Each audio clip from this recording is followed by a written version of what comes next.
Welcome to the Nerd Party. Maximum warp. Punch it. Punch it! Punch it, Bishop! Punch it. Punch that shit! Let's punch it.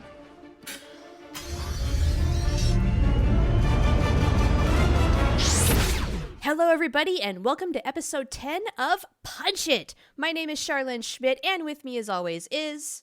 Tristan Rodell. I think going into the double digits is a special thing, Tristan. We are, I think, officially an official podcast now. Yeah, we're afloat, and we've stayed afloat, and we're not going anywhere now. Nope, we're here to stay. So here we are, and we have to kick off with the big news of the day, because when we were recording this, we found out mere hours ago that yes, Carrie Fisher is no longer with us here. May she rest in peace. She died at 60 of a heart attack in Los Angeles. She was on her way from London to Los Angeles, and she had a heart attack on the airplane. They had to do CPR, and last that it was reported was that she was in stable condition when she was at the hospital, but that obviously didn't last. And she was 60 years of age, and she was a fantastic writer and actress, and best known, of course, as Princess Leia in the Star Wars anthology. And it's, like, we're talking about Star Wars today, and we've talked about Star Wars for the past 2 weeks, and we thought that it was only appropriate to talk about her on the show because both of us have read her books. Yeah. And seen her movies, and it's just...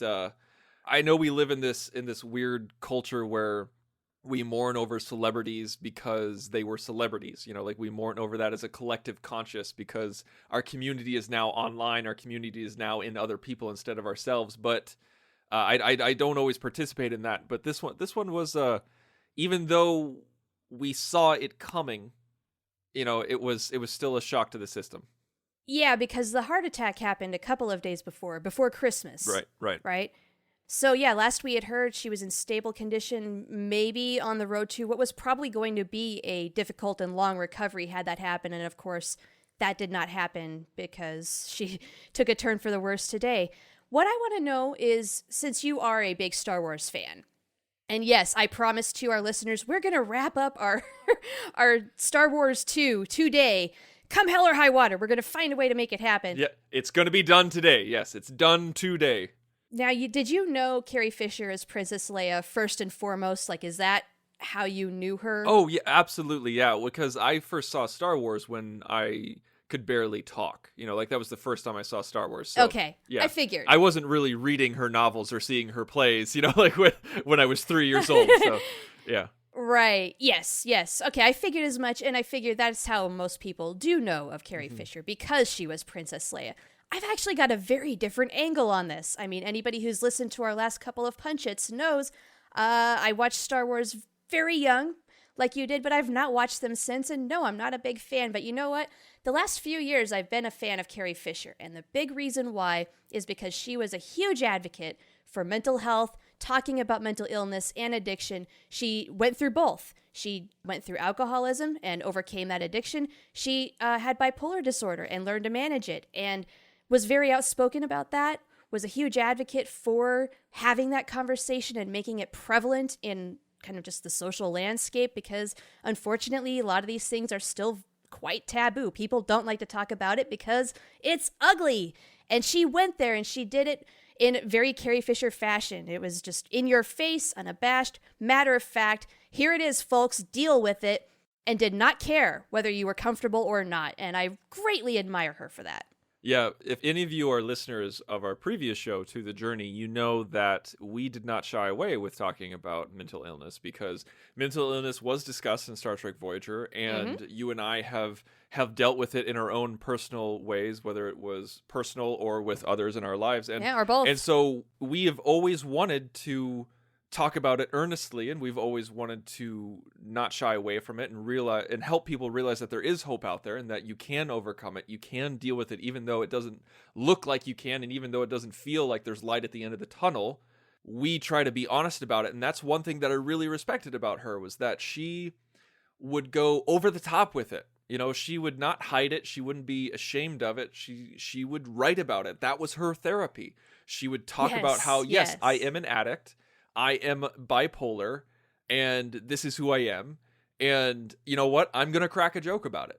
Yeah. And for those of you who have not read any of her writing, I definitely recommend reading her autobiography. She talks about all of these things and some of the crazy things that she did as a result of trying to manage some of this stuff, because it just doesn't happen overnight. You don't take a magic pill and suddenly you're better. No. If you've been through something like this, you understand where you're sometimes going through it kicking and screaming, and it's horrible, and you make a lot of mistakes and you mess things up. But the point is you have to keep going. Yeah. And then once you start doing that, then it really does start getting better, because not only do you get better practice at it, but just by the sheer will to keep going, you get better and better and better. And that is how things really do, in the end, get better. One thing that I want to note is that my favorite pieces of her writing is her nonfiction works, and that she's written 3 books that are nonfiction, and it's called Wishful Drinking, Shockaholic, and she just released The Princess Diarist. So I recommend that everybody give those a chance. They're a lot of fun. They're very interesting. They're sometimes very shocking, but it's definitely worth a read. And one other thing that she did was that she was a script doctor. She would do punch-it work. Yeah. And yeah, there's definitely a lot that's been going around about Carrie Fisher's handwritten notes to revise dialogue, like for Empire Strikes Back. Mm-hmm. I've seen that a lot on the internet lately. Well, yeah, and she was even, like, there's even been movies as well as Broadway plays where she has come on specifically. They said, hey, this script needs work. Who are going to get? Let's get Carrie Fisher. And so she would come on and fix the scripts or fix the plays. And I just love that we're talking about Carrie Fisher on a show called Punch It. She punched it up. That's what she did. She definitely punched it up, and she punched up her life. And we thank you for it, Carrie Fisher.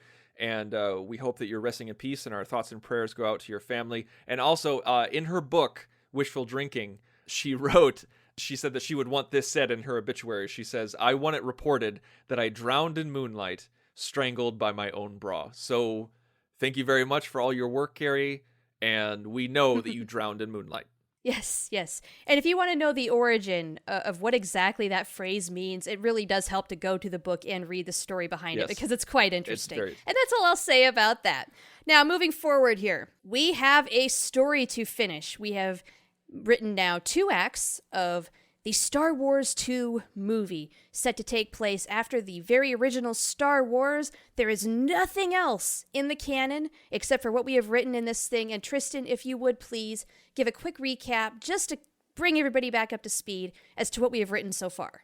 Yes, absolutely. Yes. We definitely recommend that you listen to the previous 2 episodes, because that way you can get the full experience. But just as a quick recap, we have Luke, Leia, Chewie, and Han all looking for the first Jedi Temple.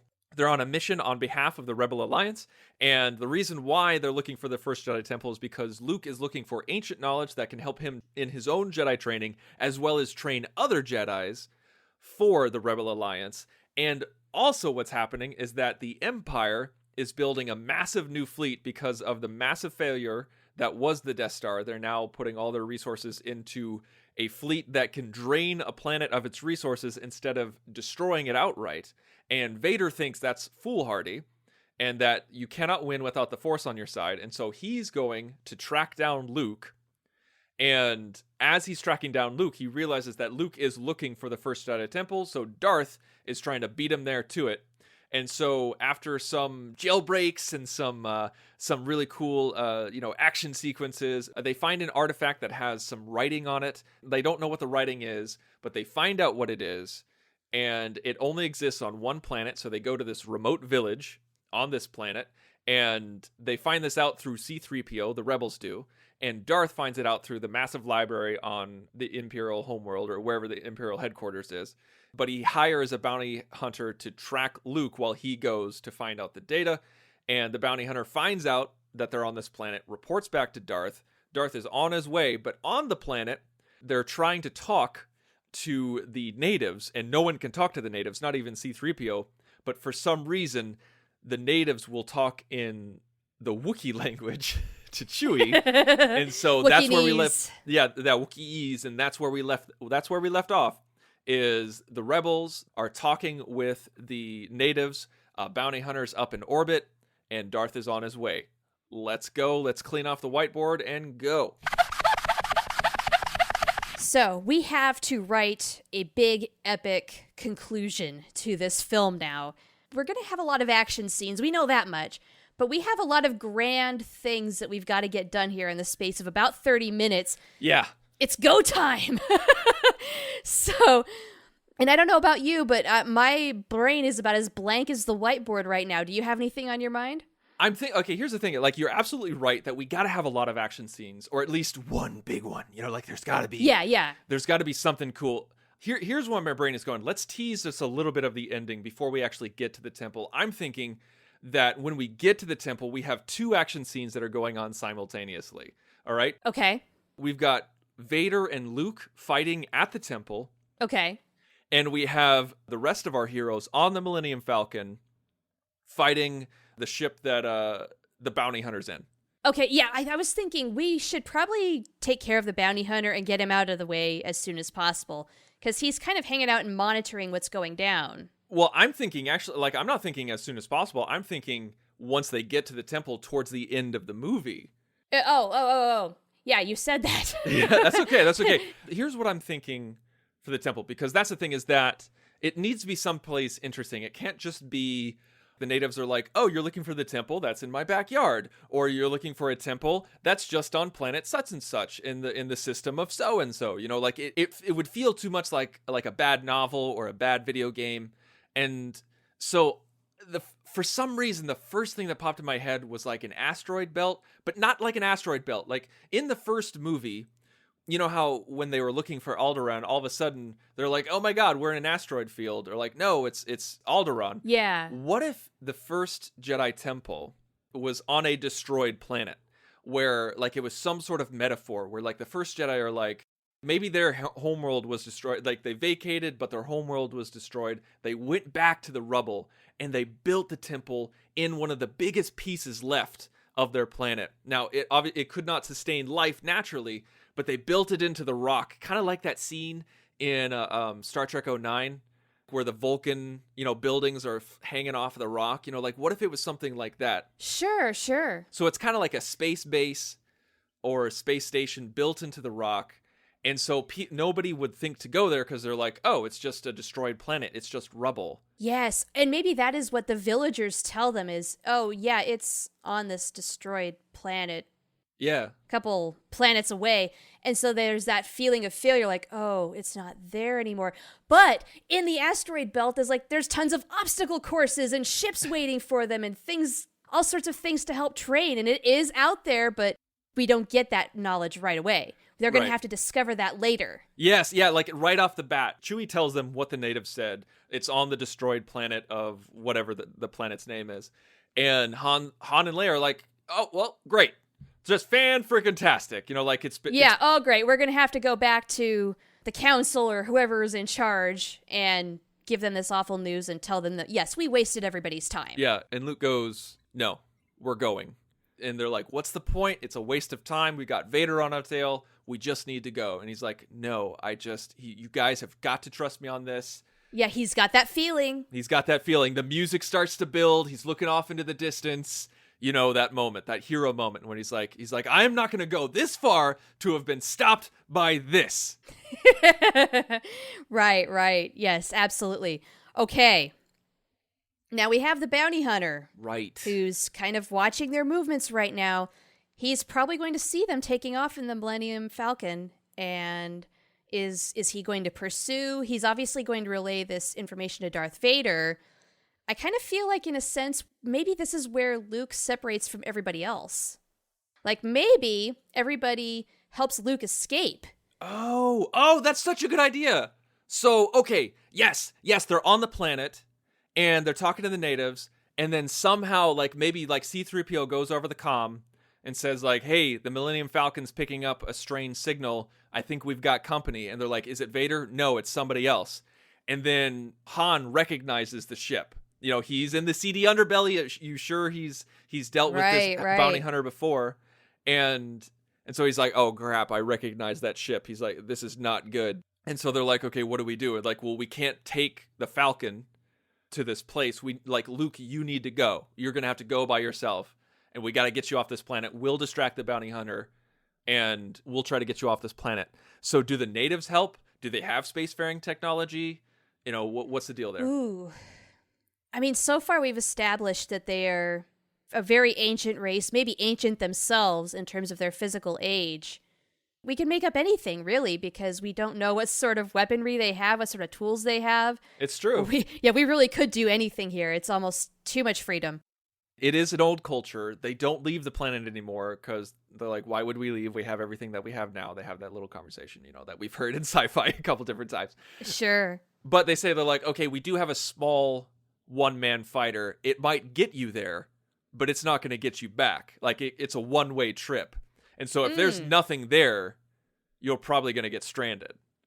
And it is the rustiest looking bucket of bolts you've ever seen, and it doesn't look like it's going to get off the ground, much less anything else. Exactly. Luke is like, no, I trust in the Force. I believe in the Force. Yeah, and maybe that's just it, is like you have to be able to tap into the Force to even drive that thing. I think let's save that for the temple, because that would be a cool thing for a temple. I think your brain is on the right track about a Force user like only able to activate something, but let's save that for the temple. So like bank that away. You're right. Okay, so it's a one-way shot. Han and Leia and Chewie are just like, are you sure you want to do this? And he's like, yes, absolutely. I believe this is what we should do. And they're like, okay, we will get into the Falcon and we will like ride off into orbit and we will distract the bounty hunter. And then Luke's like, okay, well then I will get into the ship and I'll shoot off in the opposite direction. Yeah.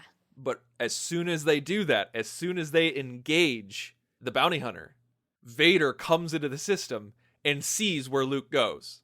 Okay, so then it's those two, and then everybody else versus the bounty hunter. Right. He somehow sees where Luke is going and tracks him. And so Luke has a little bit of a head start over Vader. Yeah, that'd be good. And so then meanwhile, we have a great action scene where the Millennium Falcon is fighting off the bounty hunter and Han Solo can show off a little bit and can show off the speed of the Millennium Falcon, have a little bit of fun adventure there.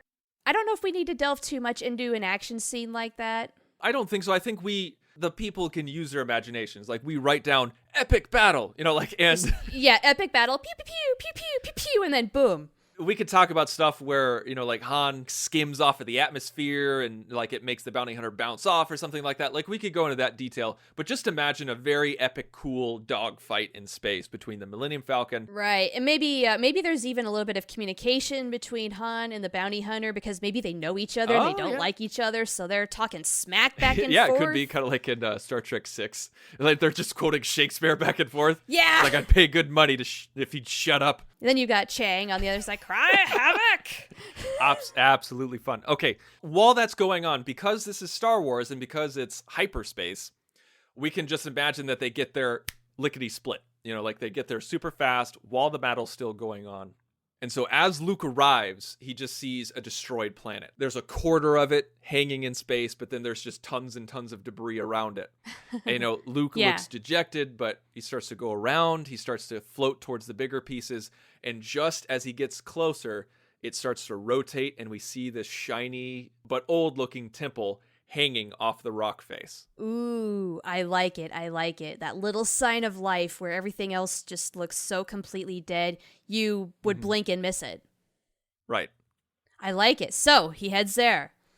Right as he sees that, his ship starts to flicker because it's starting to shut down. We all know that moment where he's looking around and he's like, oh crap, that's what the natives were talking about. This really was a one-way trip. He starts banging on the console and it starts going a little bit. He gets one more push and he gets one more shot out of the thrusters and he goes towards the temple and he's like, let's hope that I can dock at this speed or something like that. Right. Taps in. We see him, mentally just feeling it. The closer he gets, the bigger the smile on his face, almost as if he's demented, The smile turns into a laugh and it's like, and then at the very last minute, of course, boom, it opens up and there he flies right on in. Yeah, and it's a hard landing, but he lands. Yeah. And then, of course, he's got that moment of glee of, yeah, I knew I knew it. So he gets out and starts walking around, and that's right when Darth enters the system. The thing is, though, is Luke is now in this temple. Is Darth going to chase right after him and just barely get in as a result of Luke gaining admission? I think there's got to be like just a minute or two of breathing room. I think there's got to be Luke is in the temple and he gets to walk around just a little bit. Okay. Yeah, you're right. Here's what I'm imagining, and let me know if you're on the same page here. So he crash lands, he hops out of his ship, and we see that he's safe and that he's hopped out of the ship, and then, boom, Darth is out of hyperspace, and he's there. And so the audience now knows that Darth Vader is there. Okay. And it's only a matter of time until he docks. And so then the camera cuts to Luke, and he's looking around. He's trying to find something of use. This is one of those times when I want to introduce something from the Star Wars universe that is outside of the movie, and I hope that you can forgive me. The thing is, I don't really know that much better, so I can forgive you. This is the only thing that we've introduced, or that we could possibly introduce outside of the first movie, but there's a thing called a Jedi holocron. Okay, I don't know anything about this. I don't remember a darn thing. All we're doing is just giving what we've talked about a name. So when we talked about ancient knowledge at the Jedi Temple, it's like an old USB flash drive, but like 1,000 times more powerful. So a Jedi holocron is like a blue cube. So what I'm imagining is that he's looking around, he's seeing old fighters, he's seeing old training rooms, but it is so just dejected and rusted over, and like there's just no way that he'd be able to use any of these facilities. And he's just downtrodden. He's like, this was such a waste. Like, what can I find here? And then he goes into a room and he just sees all of this archival material, all of this knowledge. Yeah, I like it because in a way he's so excited that he's found this temple finally, and dejected at the same time, realizing that we can't train here. Yeah. But then he finds the archive, and maybe, are you thinking that this is going to help set them up to build a training facility in the future? Or is it just going to have like all the Jedi secrets? I think it's just going to have the Jedi secrets, but we don't know what data's on there, so it could be something in the future where in the next movie he gains that information and he's able to build a training facility, or he gets more knowledge on training tactics. But here's what I'm thinking. There's an entire room filled to the brim with these holocrons, but then right when that happens, right when he sees it, that's when Vader's behind him. Of course. So now we're going to have an epic fight scene. Our hero versus the enemy. Exactly. It's got to be a lightsaber fight. I have a theory on this too.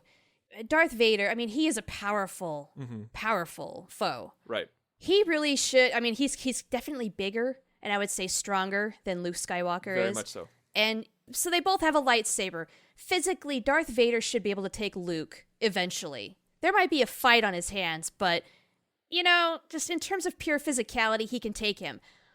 I think the thing that's going to get Luke out of this fight to win it is the Force. The fact that he can tap into it and use it for good, that's going to be the edge that gets him to defeat Darth Vader. I think that's a great idea, and I think we can build off of that. But one thing that we need to know is that in 1977, we saw that Darth Vader he could use the Force as well. Yeah, okay, that was just the next thing I was about to go to is, yes, he can tap into it. What if the Force backfires on him, though, somehow? Well, how about... I mean, I don't know. The Force is such a mysterious thing. And there are no rules to it. We have no rules on the Force. I know, but it's such a deus ex machina. Okay, so how about we build to that moment where we established earlier on in previous episodes that Luke knows that he's not ready for Darth Vader. He has said this. He has almost pulled out his lightsaber and he has literally said, wow, I am so not ready for this. And then they run away and hop into a speeder and get away. Right, that happened. So he knows that he can't take Vader, but his anger is almost overcoming him. And he realizes that he's like, okay, I can't let anger overcome me. That's the way to the dark side. But this guy killed my mentor and he killed my father. Yeah. That's what we found. Like, we found out in 1977 that he killed his father, Anakin Skywalker, and now he killed his mentor. So he's killed, and the Empire has killed his family, he killed his family, Uncle Owen and Aunt Beru. And so this man is responsible for everything good in his life dying. You know that he's going to charge after him, and they're going to have that. But I think Luke knows that he can't take him, so there's going to be some cat and mouse. Like, there's going to be, like, maybe he'll get a few shots in and then try to run away into different areas of the building or things like that.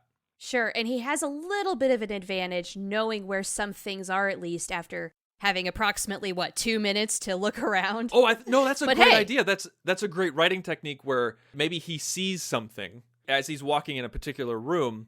His foot falls a little bit, and you realize that like the ground is the floor is letting loose, and so he knows not to go into that room. And okay, let's do it that way. So we're starting in the room, and they have some back and forth, and Luke is saying, he's like, "You killed my family. You killed not only my aunt and uncle, you killed my father, and now you killed my mentor." He's like, "I'm not going to let you kill me." And he talks about how Obi-Wan was of the old ways, like he was my master at one time, and just like your father's. And do we want to add in some backstory? Like, do we want to say why? Do we want to find out why Darth killed Anakin? I think that's a fantastic idea. Yes, let's give Darth Vader, let's reveal some of his motivation for why he is the way he is. So they're having a little talk, because that's what happens in movies. They don't just fight, they talk a little bit. Yes. So what's the rationale here? Why did Darth Vader kill Anakin Skywalker? I feel that maybe Anakin Skywalker wronged Darth Vader somehow. Oh. Betrayed him somehow. Well, we know that Darth Vader betrayed Anakin. Like, those were the words of Obi-Wan. He said, okay, that's right. He said, Darth Vader betrayed and murdered your father. Betrayed and murdered. So I'm thinking, maybe Anakin did something, but Anakin trusted Vader. Otherwise, how could you betray him? And then he didn't just say killed, he said murdered. What if Vader thought that Anakin did wrong him? Okay. So yeah, what could that possibly be? That's the big question, and I'm struggling to come up with an answer here. Well, we know that Anakin was a good pilot, and that Obi-Wan served in the Clone Wars with Leia's father. That's about all we know about the situation. And so we don't know anything about Luke's mom. Nothing has been said about Luke's mom. So maybe there was something involving Darth, Anakin, and Luke's mom. Yeah, what could she have possibly done? Maybe did she see a little too much? Did she realize that Darth Vader was evil? Ooh. Well, I don't know. Clearly, Luke's mom is not around anymore. No. And Obi-Wan didn't talk about Luke's mom. Maybe she still is out there. Maybe Luke's mom is still out there. And then maybe that's what's revealed in this conversation. Oh, yeah. Oh, I like it. And that's a huge revelation for Luke, because he's thought that she's dead all this time. Okay, so we know that Darth betrayed and murdered Anakin. And now we've established that Luke's mom is still alive and still out there. Right, but Luke thought that she was also killed. Right, Luke thought that she was also killed. So now we've got to figure out, we have the pieces, now we just got to put them together. So Luke reacting to the news that his mother is alive gives him hope, yes? Well, yeah, it gives him hope. Gives him motivation. Maybe that's where Darth is like, I guess we're writing backwards here, but Darth is like, oh, we are. You didn't know? You didn't know that she was still alive? You didn't know that she was out there? But like I said, we got to figure out how that, why does Darth reveal that information? Where, he's taunting Luke. Yes. He says something to the effect of, I am so sick of you. I'm so sick of your family. I want to wipe out all of the remnants of your family. And I am still waiting until I can find the opportunity to get rid of your mother. Your family was deep rooted in the Jedi ways, and in order to get rid of all the Jedi, I had to get rid of all of you. And so that's why I got rid of your father, and I am still looking for your mother, and when I find her, I'm going to get rid of her. And that's when Luke goes, whoa, hold up. It's like, I love it. You're That's telling good. me that my mother's still alive? And he's like, oh, you didn't know? Well, I didn't kill her. I'm going to. And Luke goes, he's like, not if I have anything to say about it. You killed my aunt, you killed my uncle, you killed my mentor, you killed my father. You are not going to kill me or my mother. So basically that's what it is. Maybe Luke's family is deep rooted in the Jedi ways, and they always have been, including his mother. And so it's just Darth's complete hatred. Maybe he was a Jedi, and he's just like, you know what? I am sick of their ways. He's got to commit Jedi genocide, basically. Yes, there you go. He commits Jedi genocide, and then Luke is the last piece of that. And he's the guy who destroyed the Death Star. He really has it out for him. And then, as we established in previous installments of this story, That's really cost Darth Vader a lot of prestige and points with the higher-ups and whatnot, and influence.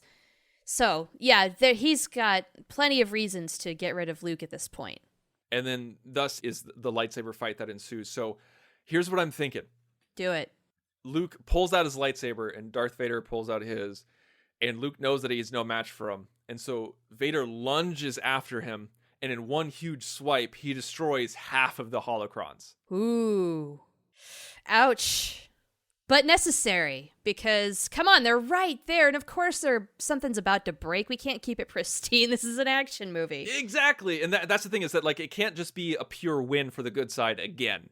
Nope, it's not that clean. So half of them are gone, and then Luke screams, and Vader realizes, you want these? And then like he just slices them again. Boom, boom, boom, boom. Yeah, he's gonna kill it all. And so there's only a handful left, and then Luke knows that if they stay in this room, the rest of them are going to get destroyed. And so he runs out of the room, and he knows that Vader likes to lunge. Like he sees Vader will use the Force to push himself forward and to lunge after Luke. And so Luke goes back to that room that we established earlier. It has the floor that's kind of shaky. And so he gets in front of there, and they have a few more words. Maybe this is that moment where he uses the Force, where he just has this awakening. He's facing the room, but his back's to Vader, and he turns off his lightsaber, almost echoing the first movie where he turns off his targeting computer. And he doesn't look at Vader's because he's using the knowledge that Obi-Wan gave him before he died, and he's trusting in the Force. He's not using his eyes. He's not using technology.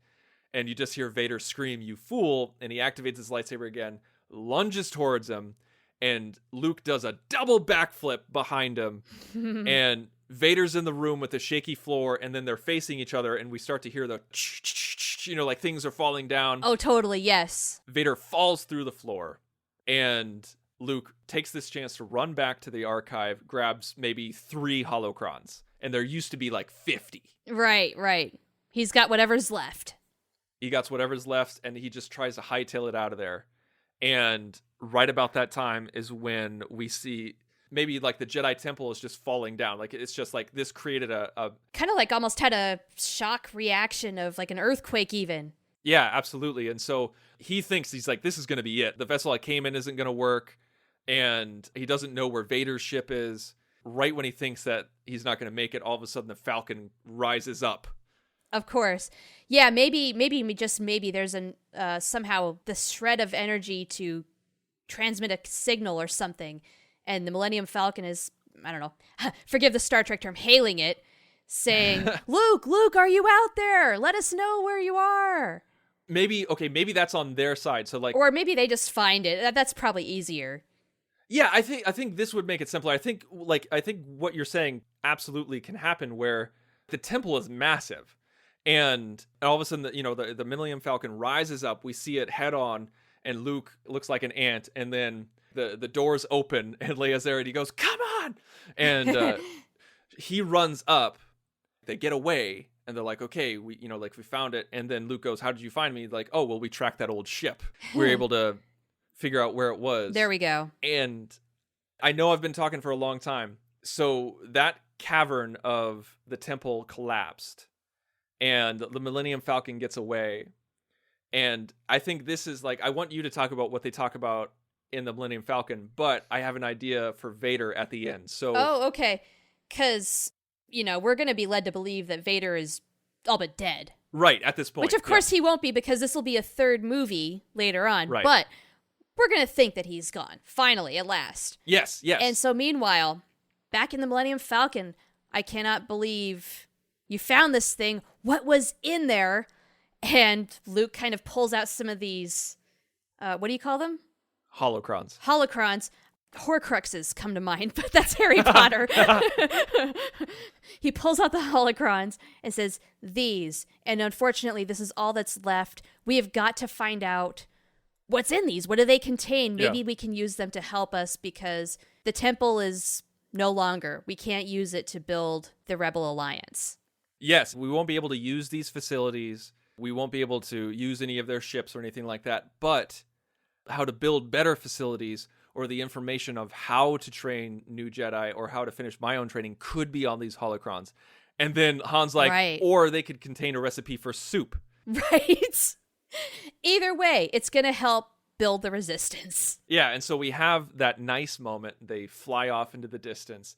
But then right before the credits, we go back to the temple. It's still falling down. Mm-hmm. We see Vader on the floor. You know, his suit's all scarred up and broken from the rocks. Oh, yeah. He looks to the left, and he sees one single red holocron. Ooh. Is that where we're going to leave off? Credits.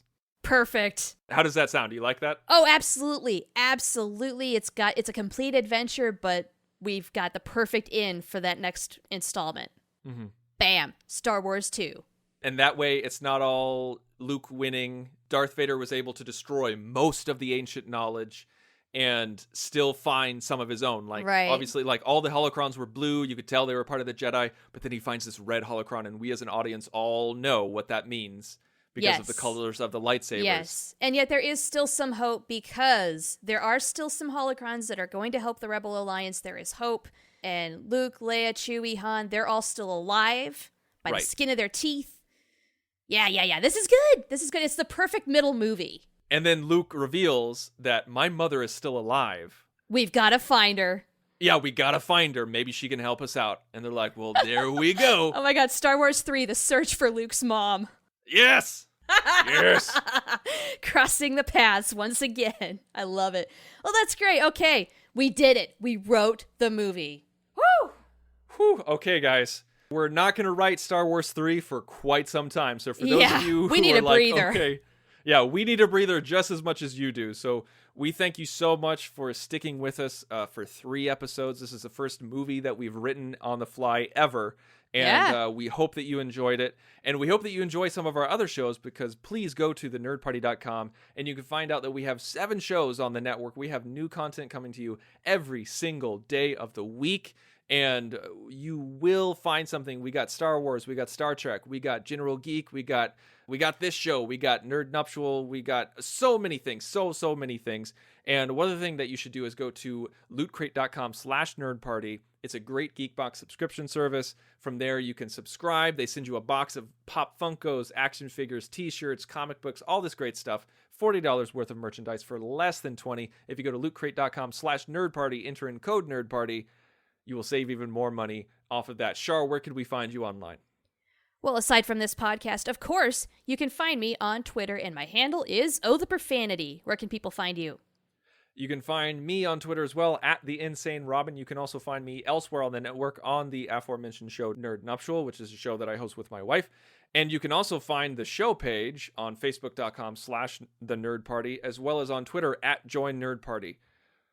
Oh, that's a lot of stuff to remember, but it will be worth it because we have a great network and we want you to join the revolution and join the Nerd Party. That's right, and we're going to continue punching it into 2017. Ready for warp, sir. Let's punch it.